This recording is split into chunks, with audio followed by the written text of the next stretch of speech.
Evening, everyone. The good thing about an early kickoff does mean that you get home early enough to have a bit of an unwind time. So it's now 8:30 and I'm finally back in not so sunny Dorset after a very long day. 6 o'clock this morning, I was up to pick up the guys to meet the minibus. Finally got to the Gilpin for about 10 o'clock.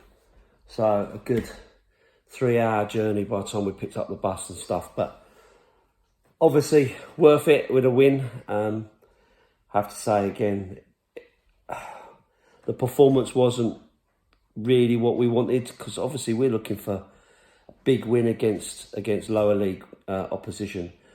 But lots of changes, lots of second string players brought in. And to be fair to Portsmouth, they worked really hard, certainly defensively. They worked really hard, really solid.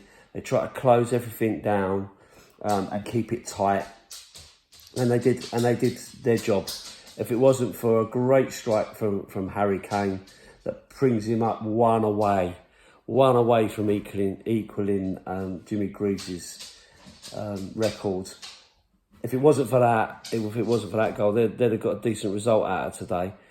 Big shout out as well to their fans. I thought they were amazing today. Nearly 9,000 of them there today, and they sang from the start to the end. They were singing the whole time. They created a really, really good atmosphere. The atmosphere for Tottenham was still quite. It's a funny thing, isn't it? Because you've got a great stadium with 60,000 people in it, but when you've got a game like an FA Cup game like that, and you're reducing the prices, kids for a tenner, stuff like that, which is fantastic in my opinion, because it gets the next generation of fans in. And I went today with my eldest son and one of my grandsons who's into football, and it's special. You know, I felt it was special to have him there, to see his eyes light up when he saw the stadium, to see him in awe of it, and to see Harry Kane score. He was so excited. So it makes it special. But what that also brings is lots of families, which then can't compete with the atmosphere of the hardcore fan coming up from Portsmouth in a massive game for them against big opposition, you know, considering where they are as opposed to where they've been, you know. So yeah, so atmosphere-wise, not the best from a Tottenham point of view, but really good from a Portsmouth point of view. So I have to take my hat off to those guys. I thought they did a sterling job. In terms of the players today, lots and lots of changes in there. I think it was Skip that came in because Bissouma injured in the warm-up. Hopefully that's not, I haven't read about it, I don't really know what's happened, but hopefully that's not too serious. But Winks, where did that come from? Skip and Sarr were fairly solid. They worked really hard. Sarr in particular had a really good game.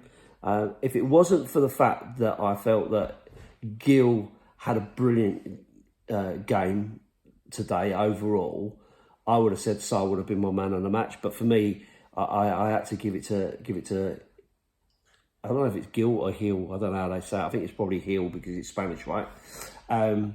So Sarr, I thought played really, really well. There was a couple of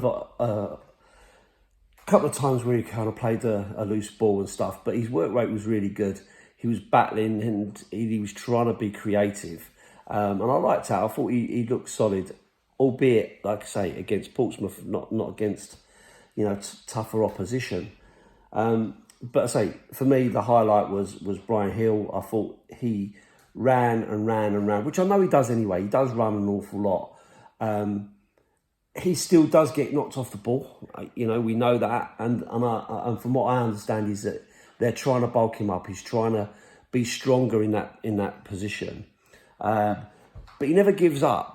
And that's what I like about him. He's got a really good attitude of not giving up, really trying to make something happen. And I think it's coming. It feels like he's just on the cusp of it. Good game against Palace. Good game again today. I think it was better without that killer, even though he did give the killer assist or whatever. But I felt he was more involved in the game today. So really kind of happy with that. The rest of them, I think overall the performance wasn't great. It will, it's not. You're not going to go, we're back or anything from that point of view. Son still looks a lot more off the pace than he was obviously last season. But I did feel, and I know he's still getting a little bit of criticism, but I did feel that he had a couple of little sparks in there that looked quite good. And I was pleased to see that because it feels like he's kind of maybe on his way back a bit. Whereas before you could see he was just not getting anywhere. Today I felt he was maybe getting a little bit more back to his self. He was trying a little bit more. He was doing a couple of little flicks and stuff just to try and make things happen. And I think earlier on in the season he wouldn't be doing that. That would be difficult because he knows he's not going well. So I'm confident that Son will get back to his best, and I think it will happen this season. I don't think he's finished. I don't think he's done. I don't think he's not trying. I think it's just a form thing, and lots of players go through it where form just doesn't happen for them. From time to time. Unfortunately, there's always going to be a fall guy, and I try not to have a fall guy, but I don't think you can avoid it. For me today, the wing backs were really poor, and I've said this before in a couple of the other videos. If your wing backs are your creativity in a team, because there's no one in the centre that's creative as such, then they've got to be crossing the ball. They've got to be taking players on. They've got to be crossing the ball. Because if you cross the ball, it creates a chance. And having watched from the vantage point where I was down in the South Lower, the right-hand side of the game, of the goal, and watching the first half with Sessegnon running up and down there, it was crying out for him to actually go past someone and whip a ball in. But I don't know why he does it. He stops and passes back. It's almost like he hasn't got the confidence to just use his pace and get past someone or take them on. And I'm really struggling with that because it's not that long ago he was lauded as the next best, bright young thing. And I'm like, I honestly don't get it. What's going on there?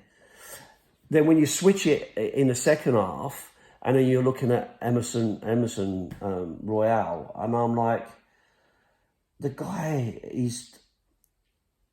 I honestly can't understand how he's getting in the team ahead of Jed Spence. And we haven't seen a lot of Jed Spence, right? So we don't know. But my point is this. What is Conte seeing in training that suggests that he's better than Spence? Is it an attitude thing that he's concerned about? Is it a physical thing? I don't know, because having not seen enough of Spence, I've seen glimpses of him, and obviously today he got a bit of a cameo, got about, 20 minutes, I think. You can kind of think, well, is Spence any worse? Because when you look at Emerson, he just seems so poor. He's not crossing the ball. He's not taking players on. He's passing his wayward. And I just, I really don't want to make him scapegoat, because I'd really love him to come good. I really would.